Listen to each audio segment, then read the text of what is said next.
Welcome, Dr. Sara Frickenberg, to God Talk. Thank you. Thank you for having me.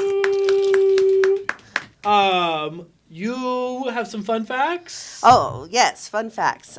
First, I am a identical twin, except that my younger brother says that he is the baby, which confirmed for me today that I make it sound like he's my little brother all the time, and he is not my little brother, but he acts like it.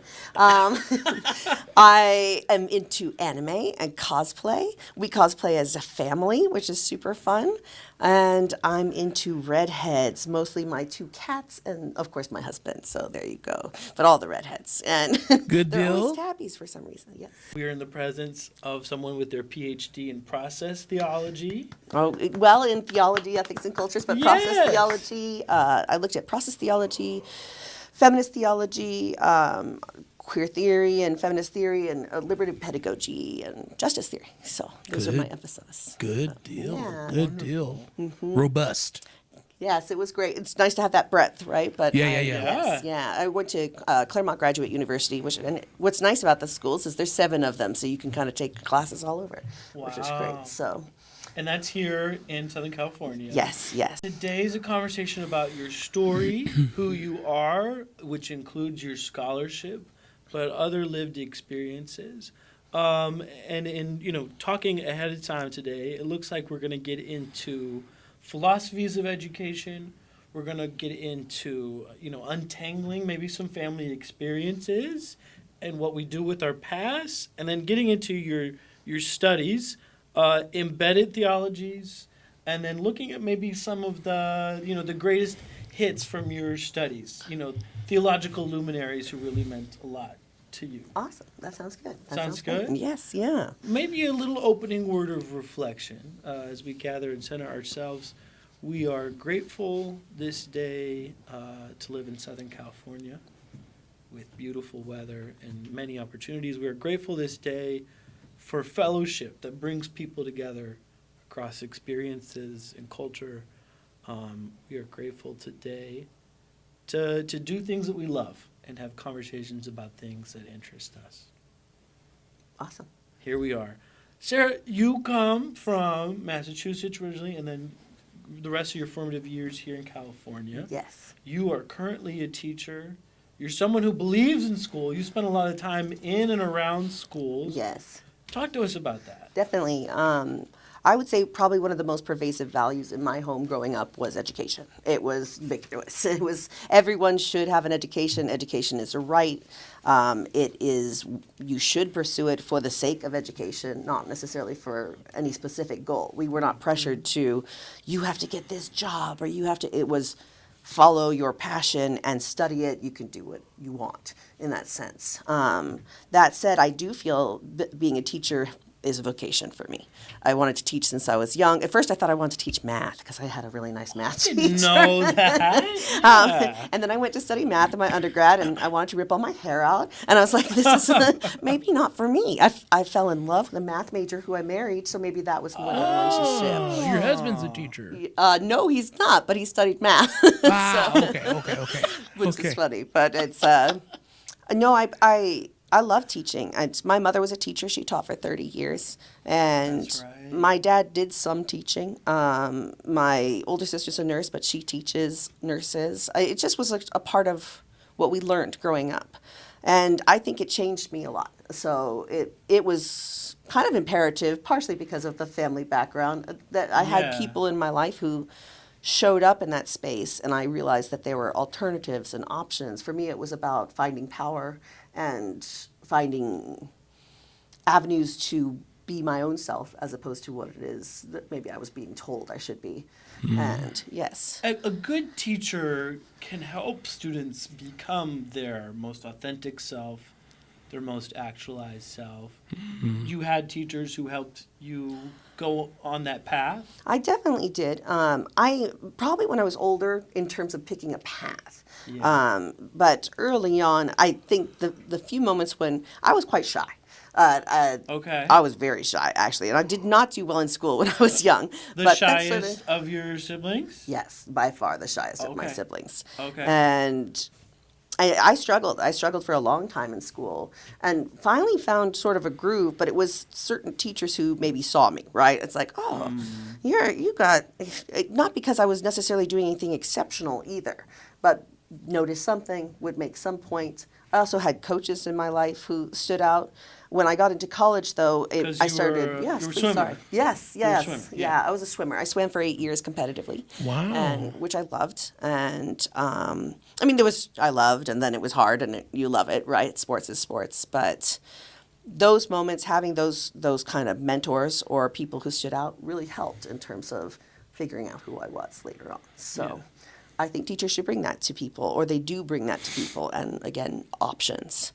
But your experiences in college sort of elevated that. Yes, for sure, Cut for a little sure, deeper. very much. In college, well, this is hard because I feel like I'm jumping ahead, but maybe that's okay.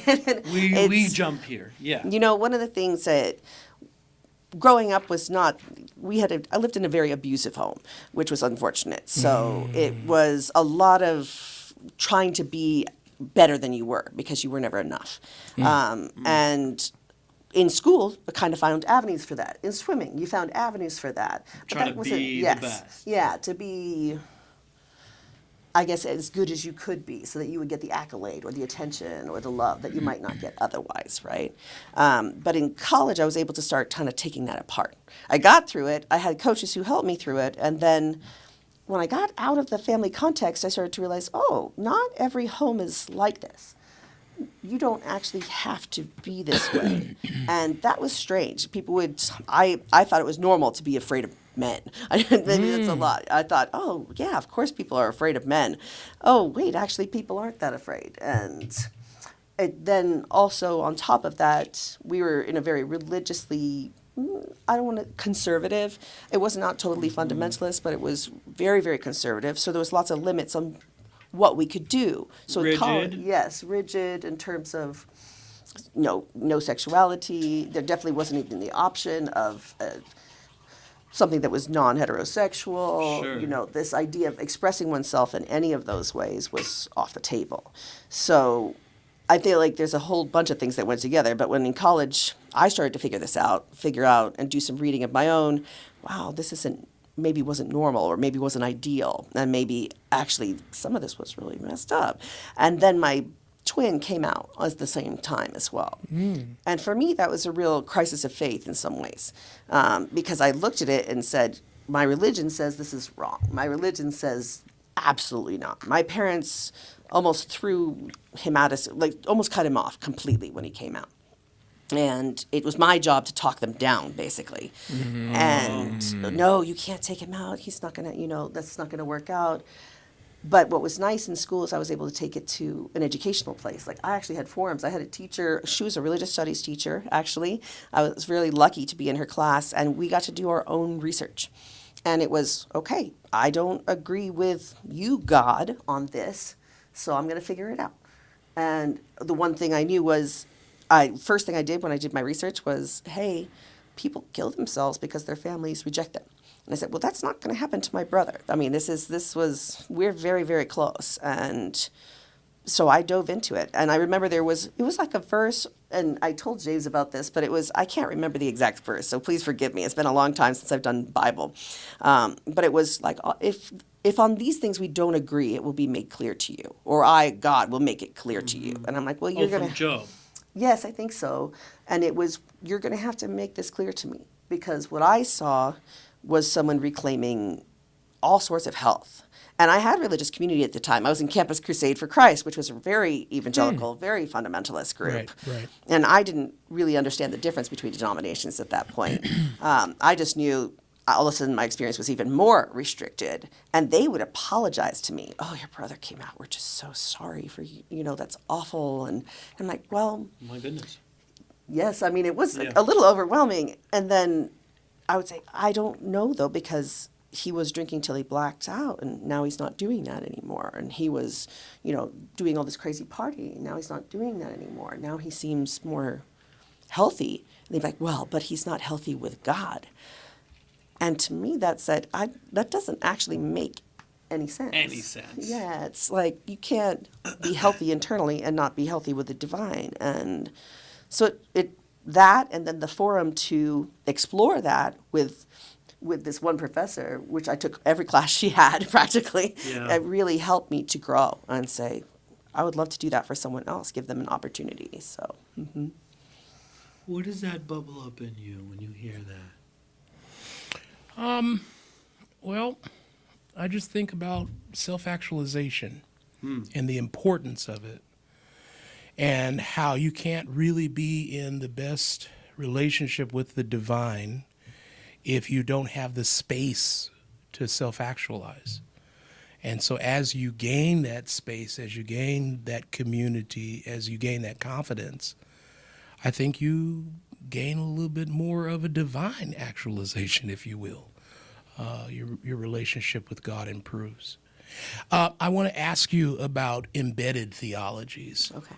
You made a comment, I believe, about speaking them fluently and walking away from them because they were triggers in later years. Yes. Can you talk a little bit about Yeah, that? definitely. Kind of preparing for this, I was reflecting on my experience maybe after college. And all through college, I remained very much a part of the evangelical Christian communities that I had been a part of. You took some of those hits. People said things that didn't make sense, but you stuck with it. I stuck with it. This was my faith. I mean, and it was a huge part of my identity as well. This was, Yeah. I wanted to be a faithful Christian. I wanted to serve God. And I had a lot of questions.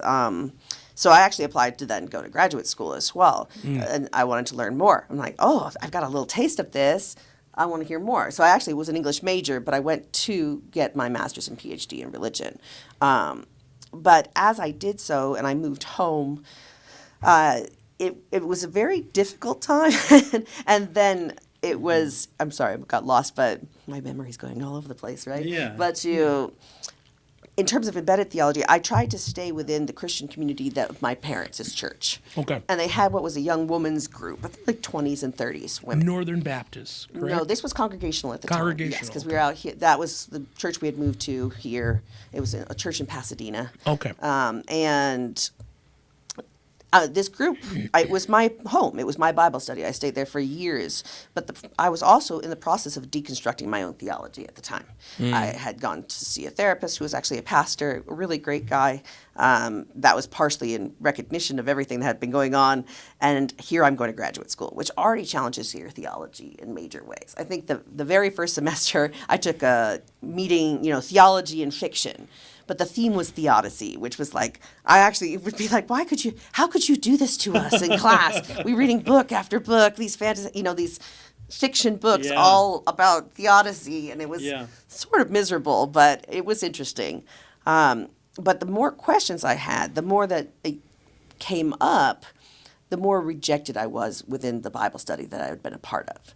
And it was like I became unrecognizable, actually. And evangelical Christianity that I experienced, there's an evangelical ease, so to speak. There's a language. I'm sure you've heard it, Oh, yeah. And you practice that language. And I can hear it in songs. I can hear it when people are walking by. I can hear it in a preacher. Like, nope, you're speaking evangelical right now. Father God. Yeah, yes, very much. And Jesus is not pleased with you. yeah. And I spoke the language fluently, and I had all the correct answers, so to speak, right?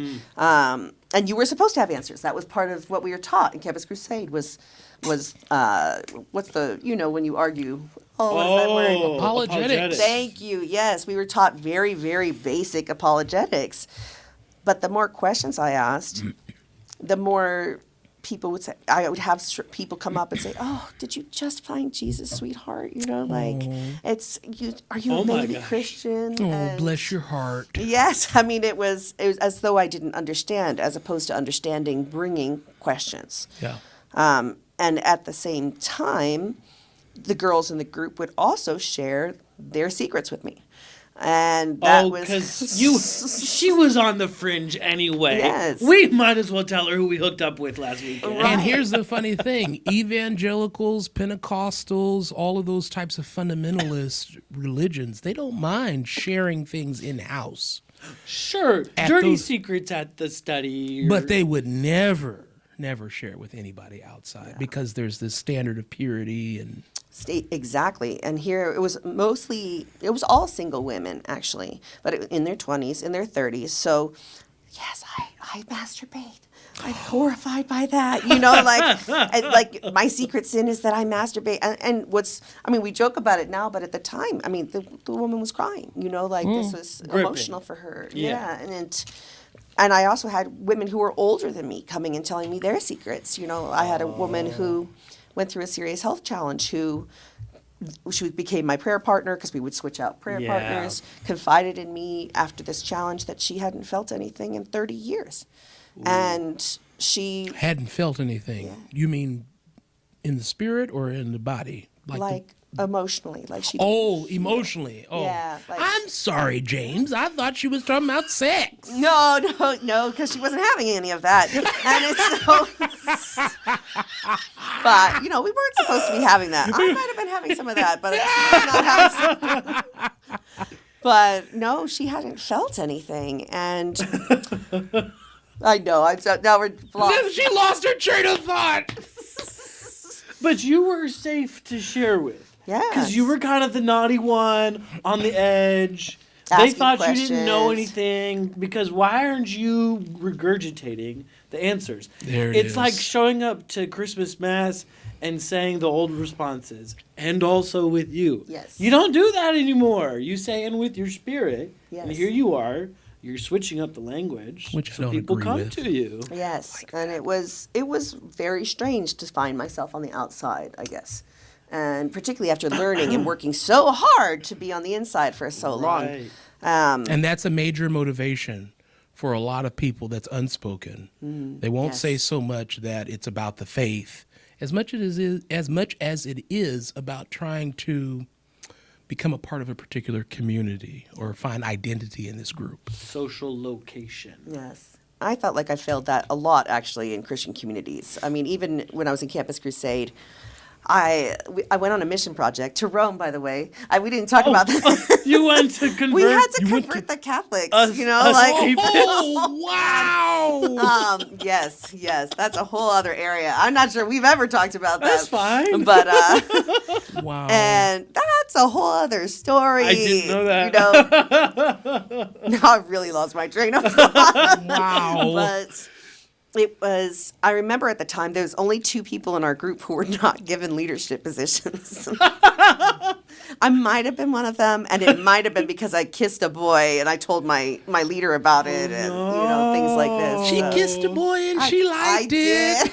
You met an Italian boy at the gelato shop. His name was Alessandro. Oh, wow. And then you got demoted. It was before we went, So, but it was one of those, I'm not totally fitting in here. But I'm always trying. Yes. Always trying. And this is much later. I heard a term. It's not mine. I have to say. I wish I could credit the person who said it. I was at the American Academy of Religion conference, and it was a hybrid between evangelicalism and the queer caucus, right? Okay. And one of the speakers was talking about his experience in certain Christian male colleges, and he talked about evangelicalism as a performativity of certainty. And, using Butler's idea of performativity, this gender performativity, that I perform it, and as I perform it, I create the reality. And it was like he took my life and he put it in a box. It was like, you just gave me an expression that defines what I've been trying to do for years. Yeah, he read you well. Yes. Yeah. And he wasn't even talking to me. It was just in the room. For me, I suppose But it was you could feel it and receive it. I could feel it. Yeah. I felt the reality of that. I said, this was my life. In high school, I remember being in a certain youth group. I had one youth group, which was great, but I remember being in a certain youth group and there was anonymous questions. And one of mine was, well, how do you know you're really saved? And of course, and this is like high school students, so instant. Yeah. And her response was, well, you just know. And if you don't, of course, that's the problem, And so I continuously tried to perform my certainty, which, wasn't always easy. I definitely was not, even from the time I was little, it's not certain. I was raised with a theology of the rapture. And, Well, here we go. Speaking of things to ask Yes. questions Me about too. and Yeah. feel uncertain about, Yes. that weighed Oh, on too. you, right? Oh, yes, yeah. You too? Wait, y'all have that? Oh yeah, the Church of God in Christ. Yeah, we did rapture checks in service. the Oh, hell? my gosh. What is that like? One of Like the- a hand check at one the of movie theater? it Make would sure. be like right after offering. One of the missionaries would get up, and she's supposed to be praying or something, but she would get up and come before the congregation, and right before she does what she's supposed to do, she go rapture check, and The hell? the whole congregation would get up in praise because that was us being ready to be offered up Wait, to time the out. Lord. Time out. I have like no It context. was a rapture check. My brain is broken right now. You've got to be ready because if you're not, you'll get left. Yes. The hell? Yeah. I've never heard of a rapture check, but it makes sense. I Yeah. mean, it makes sense. Yeah. Get right or get left. Don't start me on all of the Kojic idioms that I learned. I love that. Kojic We is- didn't have that. Kojic is a Pentecostal holiness traditional denomination, Church of God in Christ. Okay. Thank you for explaining. How could anybody get left with such fabulous hats? It actually let me be fair. I laugh, but when you're in it and when you believe in it, it is a powerful experience. Yeah. And in some transcendent way, those of us that have ascended to, I guess, made more meaning of the faith beyond those religious fundamentalist trappings. Oh, because you're a syncretist. You take things and mix them in. I can find a transcendent beauty in that particular activity. It's humans trying to transcend beyond their own experience and believing God for some type of escapism from this reality into something that's greater than themselves. So that's a way you can reframe it. But when you don't do the reframing project, it is kind of funny. Funny, and when you're 6, it's terrifying. It's terrifying. Yeah. It Yes. cannot you can feel completely trapped. I felt trapped. I had that overall sense that I wasn't such a good kid anyway because of the abusive context. But there was this. I used to panic. I used to have what I referred to it as rapture panic. I've heard other Yeah. people talk about it as rapture anxiety, which I only found out other people experienced later in life. My friend Dirk got me onto this, like the Twitter feed when it was still Twitter, of Exvangelical, and I was like, oh my gosh, this is a thing. And it was shocking to me to find out other people felt it. First Yeah. of all, I thought there was something wrong with me because clearly I didn't believe in God enough, you know? Right. But I remember as a child walking around my house, very specific memory, coming down the stairs. I had no idea where the rest of my family was. And in that moment, I was certain that they'd been raptured and that God had left me behind. See, And I would panic. yeah. And it happened more than once, but you couldn't. That sounds like trauma. It was really. Can be. Yeah. I think that it was. This sense of, because you couldn't share it either, because of course to share it would be to tip your hat to the fact that you didn't believe enough. Which is going to make it even worse. Yes. You're gonna Was there anybody that provided any sense of pastoral care? Oh, and that was the expression I used when you and I Right. talked about this previously. Pastoral care. Yeah. Because Yeah. in my fundamentalist experience, there were always those that were kind of like hardcore, but then there were those that they were there and they weren't going to leave, but they were there to kind of like soothe the one that was struggling with what was going on. Did you have anybody that provided some kind of pastoral care? Not at that time. Okay. And at that time, I think I remember my mother having some of that with our pastor. And Okay. which was my parents almost split, didn't split, and she received a lot of walking alongside from Okay. our pastor. Okay. I think I was so little at that time. Later in high school, not with a church that we went to. We went to a Congregationalist church, but I had some good friends on the swim team who went to a Presbyterian church. That's a little gentler. Yes, it A little was. maybe I would go to that. And they invited us to come do their youth group with them. And actually, for a short time, not for maybe a couple years, Yeah. I had a great experience there. I loved that church. I think they had the pastor at the time. He was a very loving, kind guy.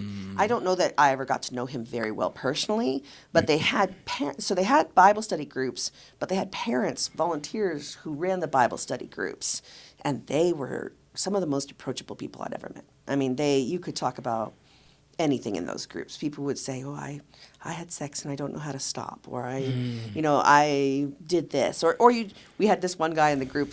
He was fun. He's be like, "Oh, I had a great sandwich," and and it was everything was welcome, and that was probably the most pastoral experience I had. I don't know that I always opened up about things. There was sort of an unspoken rule that things weren't talked about. I mean, I did not understand that you were allowed to talk about certain things at all. Because that's just not your household. Yes. That's not I mean, this was the house, and what happened at the house was at the house, and what happened outside, okay, you could talk about that. But as far as this other material was concerned, you didn't talk about it. So, but I still felt loved in that space, which was good. So your most impactful, positive, educational, and spiritual experiences had to do with being seen. Yes, I would say so. Yeah. Which certainly you practice as a teacher. I try. Your students very much feel seen by you. I think we all think that that's an important ingredient of education, of ministry. Human development. You feel that that's important in your psychological trainings, I would imagine. Absolutely. Without it, again, going back to the process of self-actualization, which is so important for the human being to do throughout their lives, continuously evolving. Without it, that process doesn't manifest. It doesn't actually happen.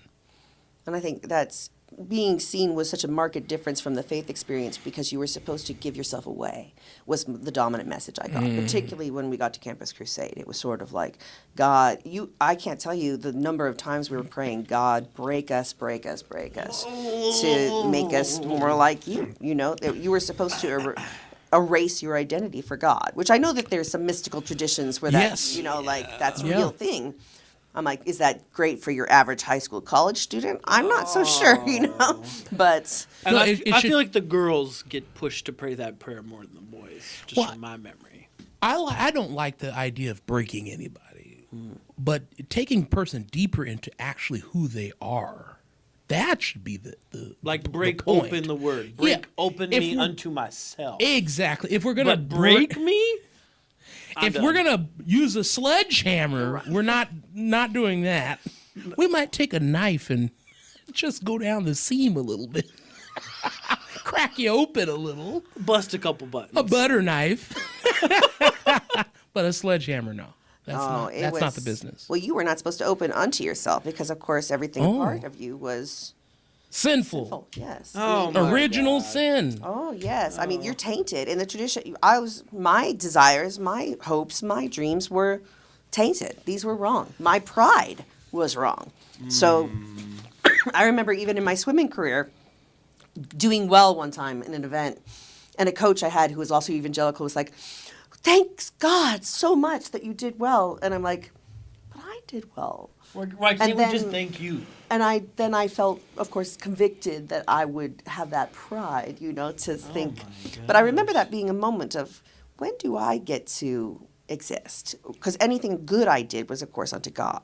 Anything bad was my inherent nature. Can I make a point real quick? Go ahead. There's something about fundamentalism, and this exists in lots of different religious spaces. Yes. It exists in Catholicism and other... There's Catholic fundamentalism. Yes, and there's fundamentalism in everywhere. Judaism and Islam, etc. Yeah, absolutely. But part of fundamentalism just makes life more complicated than it has to be. And when you're a child, and if you take it seriously, it can really just, grip you. But to me... Some people don't escape it. Yeah, to me, which is the sadder. Yeah. Yeah. There's pain. There's it can really lock you up, but it just can make things more complicated than they have to be. If you did good at a swim team, great. Thank you. Thank you. It can just be simple and human. Right. Catherine Keller. Okay, this is getting into studies. Yes. The attraction of apocalypse and the evil of the end. I want to ask you a question that All she right. hints on a little bit that talks about the Christian obsession with sin. And I want to kind of ask you, are Christians obsessed humans? And is that a problem? She says Christianity has allowed us to face, indeed, to obsess about our own private sins or those of our neighbors. But it has kept the other kind of evil, the system or the systemic, world-shattering kind, at the edge of its awareness. So I want to ask you, are Christians obsessed little humans with sin? And how much of a problem is that for the human being theologically? Yeah, no, I love that question. I do think that there is an obsession with sin, but maybe in a taking sin in the direction of wrongdoing, taking sin in the direction of rebellion, as opposed to this goes with, I think, the relational theology of Catherine Keller, but also hints in Carter Hayward's direction of sin as alienation. The not obsessed with the alienation or concerned about the alienation, but that individualizing, which of course a lot of liberative theologians talk about, right? The individualizing of sin, the personal relationship with God. I'm thinking here, of course, like Miguel de la Torre. He talks about this. He's a Christian ethicist, also practices Fudan. And he talks a lot about, we are taught to put ourselves before God, and it's a distraction. It's a distraction because we are focused on ourselves. This is a personal relationship as opposed to the communal, which is that koinonia. I can't say it correctly. Koinonia. Thank you. Koinonia, yeah. Thank you. Koinonia, community, right? I think relational theology works very well with that, and which Catherine Keller is one. This idea that our interconnection is part of our power and who we actually are. So when we're pulled into these individual strands, we move away from the social structures of sin, right? We can be obsessed with somebody's sex life in their bed, but we're not ridding the world of, systemic sexualization of young girls, and boys for that matter, that actually is one that hits on me a lot, and it pulls on all the queer theory as well, which is why is this one sin so important over others, particularly when it's such an individual sin? Right? So individuation is the main issue. And that takes away from our focus on social structures and systemic sins, if Yes, you will. I think so. Okay. And I think that works with, sorry if I'm going into theorists, but No, that let's do works it. Let's do it. really well with Iris Marion Young's ideas, too. She writes a great short piece that's called, like, the 5 Faces of Oppression. And one of those is, and within that, there's different kinds of oppression that she'll talk about. She'll talk about professionalism. She'll talk about violence as the expectation of violence. She has a lot of different categories. But as she's prefacing that, she sets up different ways of looking at the world, right? And she's like, we have this idea of group identity and individual identity. And of course they're mixed, right? It's not one or the other. It's a little bit fluid. But she talks about individualization as being in many ways the inability to see what's happening to the social group. That's why, but it's an ideology as well. So if you think the problem is the group, which a lot of people who are working towards maybe more conservative ideas of justice are, the group is the problem. We're all one. And you're a person who's individual and you have individual rights, etc. If you see the group as the problem, then you can't attack what is the systemic issues, right? And if you're taught that specifically, and I think the idea of sin works into that. It's my sin that's the problem. I haven't sacrificed myself to Christ enough. That's why I'm depressed. That's why I'm not, receiving love from my family. That's why I'm doing all these things, as opposed to, actually, we're in a really bad economic situation, or maybe depression is a larger, it's something, frankly, not depression, but mental difficulties are, in some cases, inherited traits, right? Could be transgenerational trauma. Thank you. Exactly. Yes. Oh. Transgenerational, and so Wow. So I do think that Christians are a little bit obsessed with that, particularly in fundamentalist realms. And this idea, when do we lose the emphasis on community? And I did not grow up with the idea of sin as alienation. I didn't either. No. Oh no. Well, it's funny because I actually encountered it in Catholic community, but actually, when I reviewed some of my notes in preparation for this, that is also a part of Carter Hayward's theology, is sin is alienation. Carter Hayward, sorry, You're good. also a kind of a not process but relational theologian, Yes. lesbian, queer Episcopalian. and she talks a lot. God is not necessarily an external being. God is an action that we do. We God one another, but we are in relationship. And one of the big problems that she highlights is how alienation has become just the common human denominator, and it actually makes us smaller than we are. That we are actually huge and we are actually powerful, but only when we acknowledge power in relation. But the problem is that dominance and dominating power relies on alienation, and so we practice that instead. We've subsumed the mechanisms of capitalism into our images of God and self. We've subsumed the ideals of capitalism and what it means to be community as a country. I mean, if we're talking about distinguishing sin or evil as rebellion or alienation, to hold the view that sin is really rebellion is to say, illegals deserve to be deported because they broke the law by coming here without documentation. Right. To hold a larger, more expansive view and to hold our decisions as having a lot of power to bring woe or life, and to say that sin is alienation is to say that to deport millions and millions of people living in this country with families and jobs and businesses would be to destroy the community. Yes, it's a very different view. That's much heavier and weightier. But that's a larger project. It's what's happening in our country right now isn't just a political drama; it's a psychodrama. Or as People's you own said, psychologies are not allowing them to see that bigger picture. as you said in season 1, that's the real sin. That's real sin. Yeah. That's real sin. It's not the hanky-panky that goes on in the back seat of a car. And it's not crossing a border without a piece of paper. Right. It's tearing apart a family and tackling a mom in front of a toddler while wearing a cross around your neck. That's evil. That's evil. That's Well, evil. and setting up the systems that perpetuate it, right? So Yeah. that you Yes. have.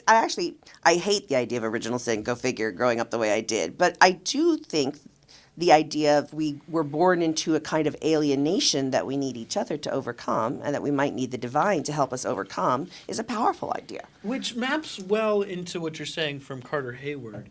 Because original sin, as I grew up with it, where we can just splash the water and say the right words, Right. that doesn't seem to have cured original sin for all of us.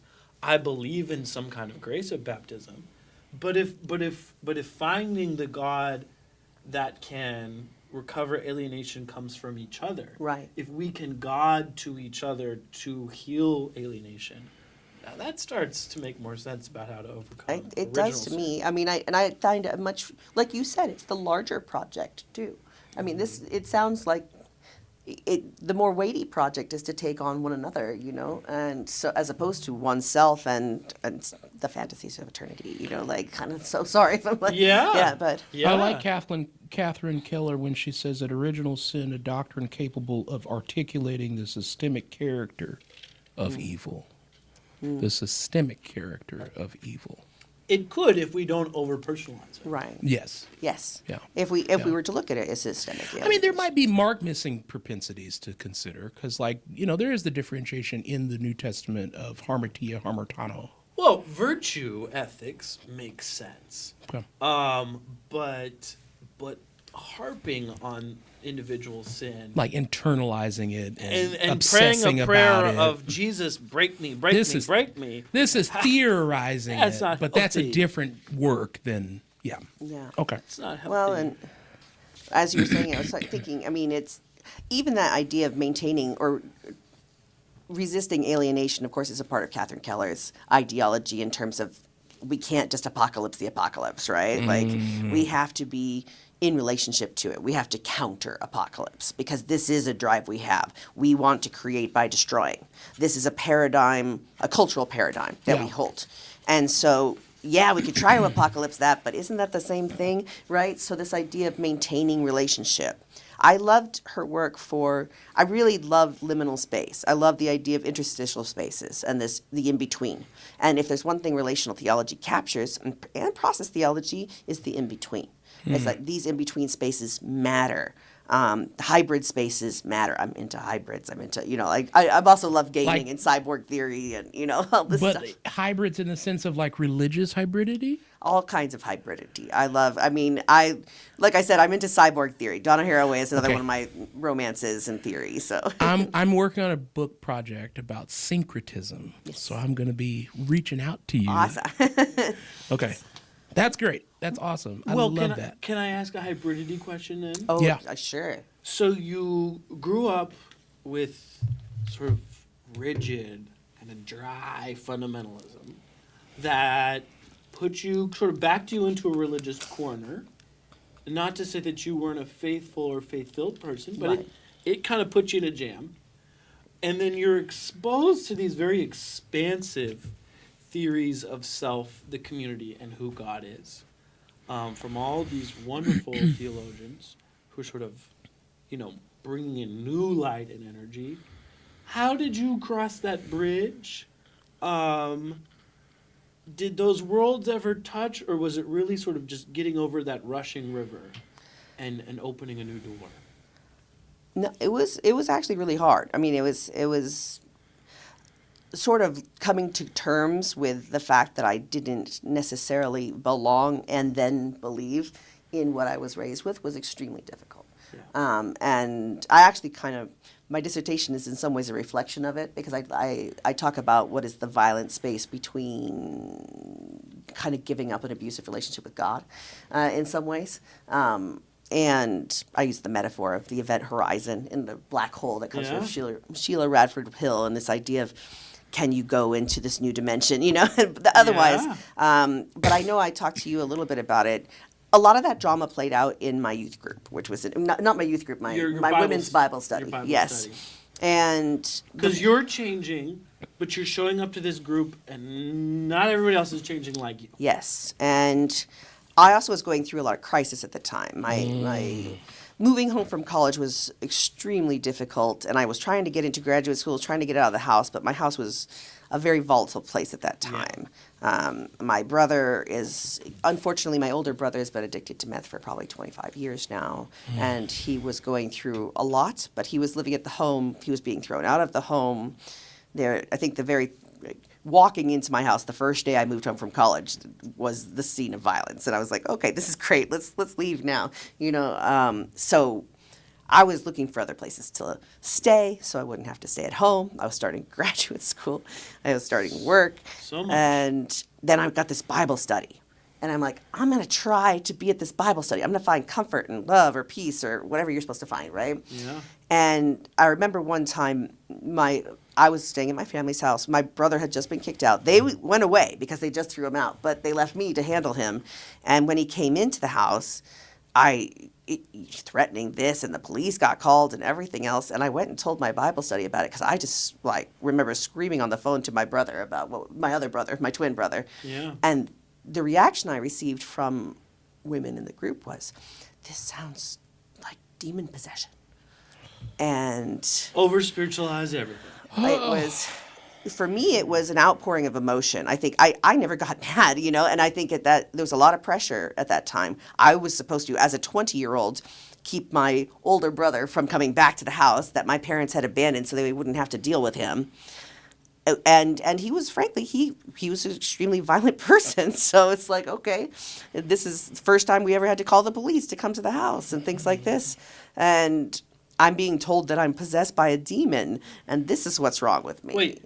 Oh, I thought they were saying The he brother. was Oh, no. No, they're saying you were. Yes. Wait. So I'm- So this is your fault. This is my as fault. you are attempting to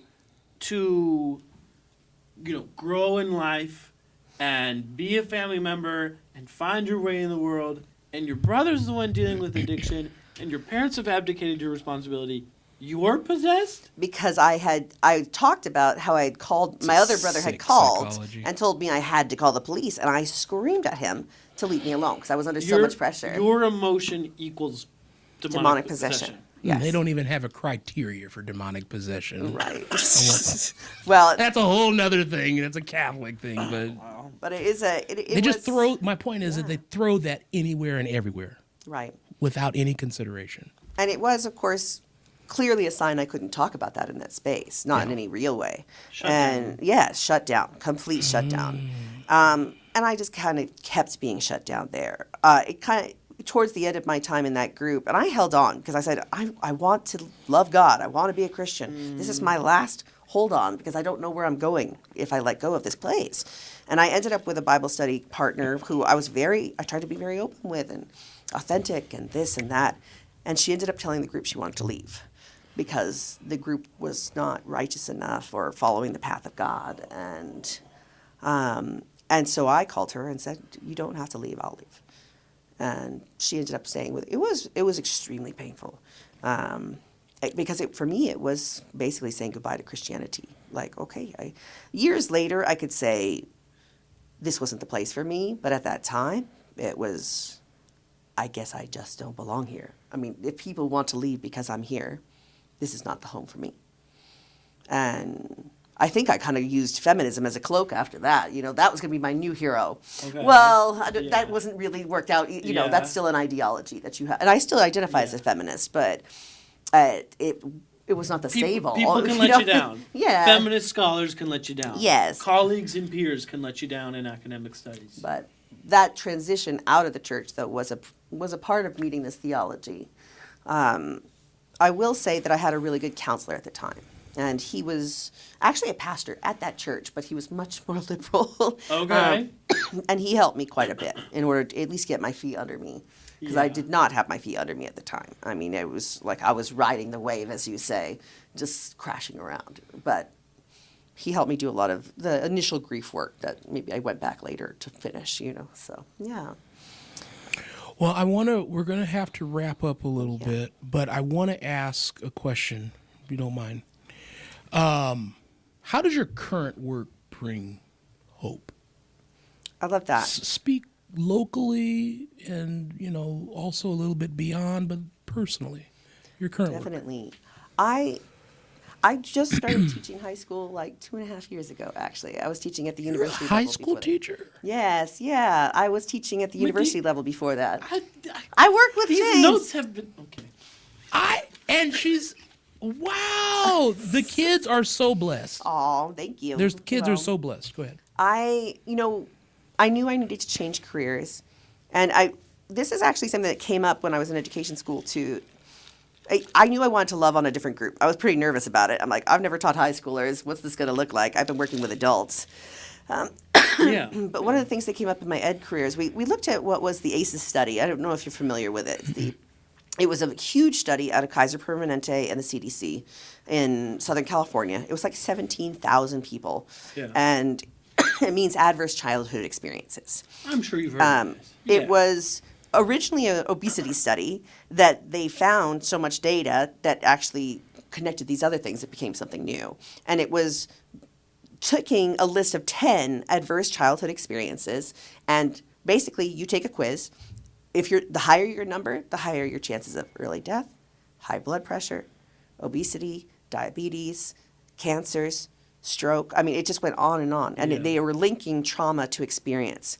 And I remember that being like, oh my gosh, that really makes sense in terms of health development, et cetera. But then they also add in education school, which is this idea of, but one adult can maybe not stop that, but they can drastically shift what are people's opportunities, in terms of safe adult. a trusted, safe adult.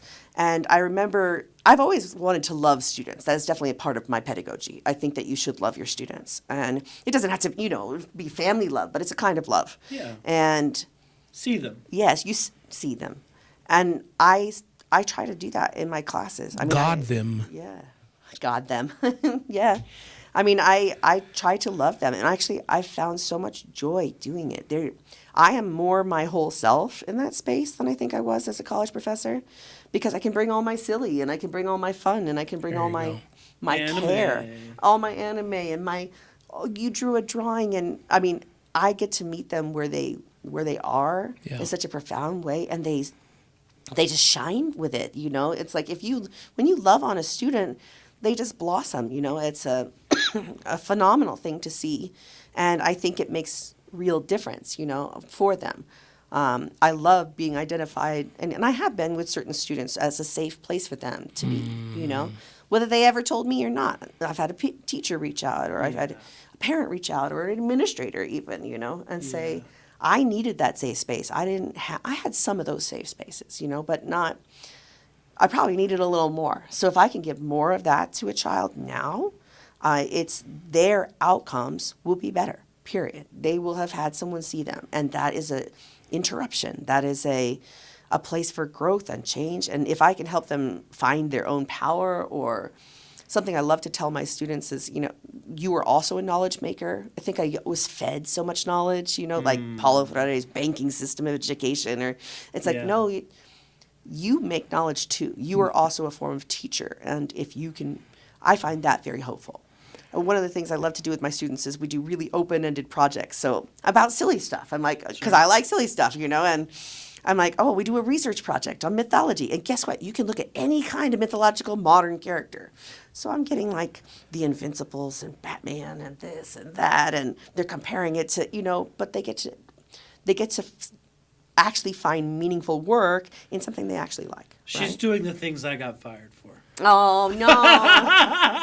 Well, Fired now. she's playing with them, and they're playing back. Yes, yeah. Yeah. A constructionist view of knowledge. Yeah. Yeah. We all bring bricks to build this house together. And play as a fruitful space, right?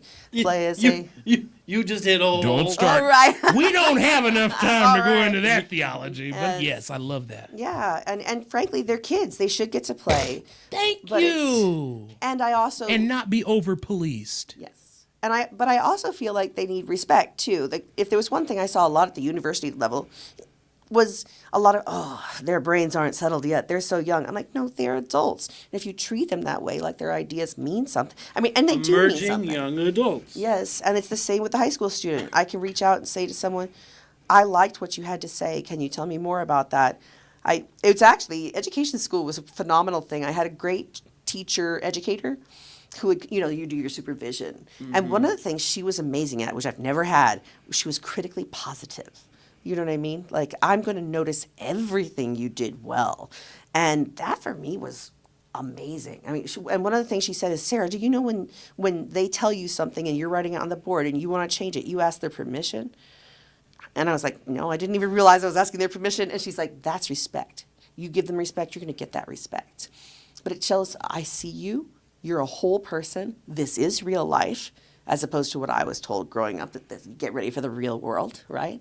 And by the way, the real world isn't your home because you're supposed to be in heaven with Jesus, like all of that. So That's the negative part of escapism. yeah. Yeah. And so I see it as a very hopeful space to just first to empower with knowledge, but also creativity and to love on them. I really do love my students. So thinking about that. Wow. James? This has been a wonderful conversation with Dr. Sara Yes. Frickenberg here on God Talk. It's great to meet you. It's great to meet you. It's great to God you, and it's great to be in relationship with you now from my end. No, me as well. Thank you. Thank you for having me. I really Thank appreciate you. it. We've received a story of dealing with our past, recognizing and reckoning with the theologies that have been embedded in our habits and our psyche, and a story about maybe finding some healing in finding our vocational ways that we can serve and be the people that we wish we had. We thank our listeners. Yes. And this is a wonderful addition to season 2, which is all about sacred stories. Yes. Awesome. Praise Thanks for the having me. Lord. Absolutely. Great job.